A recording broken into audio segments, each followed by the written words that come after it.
नमस्कार, मी डॉक्टर सागर विवेक काकतकर. नाशिकमध्ये मी अशोका मेडिकल हॉस्पिटलमध्ये ऑर्थोपेडिक सर्जन म्हणून कार्यरत आहे. जॉईंट रिप्लेसमेंट सर्जरीज आणि दुर्बिणीच्या शस्त्रक्रिया म्हणजे आर्थ्रोस्कोपी सर्जरीजसाठी आम्ही नाशिकमध्ये सगळं आमचं हॉस्पिटल प्रसिद्ध आहे. मी आणि माझी टीम इकडे गेल्या 6.5 वर्षांपासून सर्व्हिसेस देत आहोत आणि आता आम्ही आमच्याच हॉस्पिटलचं एक्सटेन्शन म्हणून जळगावला बघतो आहोत. दर महिन्यामध्ये तिसऱ्या गुरुवारी जळगावमध्ये आम्ही मेडिकल हॉस्पिटल ऑर्थोपेडिक डिपार्टमेंटची ओपीडी आणि मी स्वतः त्यावेळेला असणारच आहे. ही ओपीडी चालू करण्याचा मानस आमचा आहे आणि येत्या महिन्यापासून आम्ही ती चालू करणार. 2015 साली माझं शिक्षण इन्क्लुडिंग मी पोस्ट ग्रॅज्युएशन आणि माझ्या फेलोशिप्स माझ्या कंप्लीट झालं. 2015 मी नाशिकमध्ये कार्यरत आहे. नाशिकसोबतच मी पुण्याला सर्जरीज करतो आणि मालेगाव धुळे इथे पण 2015 सर्जरीज करतो.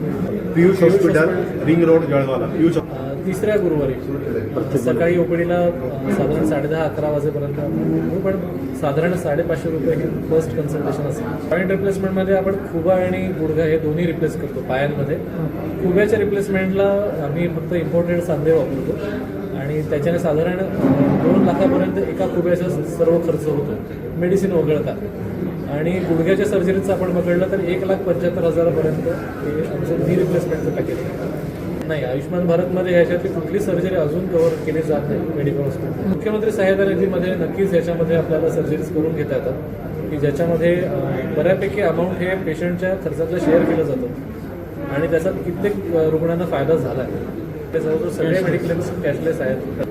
सो नशिबाने आता ज्या क्वालिटीचे जॉईंट्स आलेत आणि त्याच्यात आम्ही रोबोटिक्स वापरून आता अजून सर्जरीसाठी लागणारा वेळ कमी झाला आहे, कट कमी झाला आहे. दुसऱ्या दिवशीपासून आपण उभं राहून रुग्णाला चालताना बघतो. तिसऱ्या दिवशी जिथेशी चढ उतर करून बऱ्याच वेळेला 3 दिवसामध्ये रुग्ण घरी पण गेलेले असतात डिस्चार्ज. अजून एआयचा रोबोटिक्समध्ये डायरेक्टली जॉईंट रिप्लेसमेंटसाठी यूज होत नाही आहे, पण मे बी पुढच्या काही वर्षांमध्ये येईल.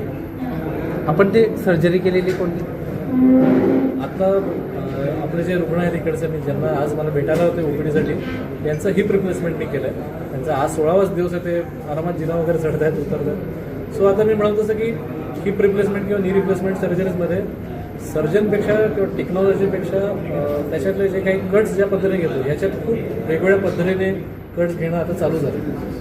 सो मी भारतभर direct entry approach heap replacement म्हणून आहे, special type of heap replacement आहे, त्याचा इन्स्ट्रक्टर म्हणून जातो. आणि मागच्या महिन्यातच 50पेक्षा जास्ती डायरेक्ट एंट्री हिप रिप्लेसमेंटचा आकडा पार केला जो अजून नॉर्थ महाराष्ट्रामध्ये कुठेच झालेला नाही. सो ह्या काही पद्धतीने आपल्याला फार फास्ट रिकव्हरी होऊ शकते.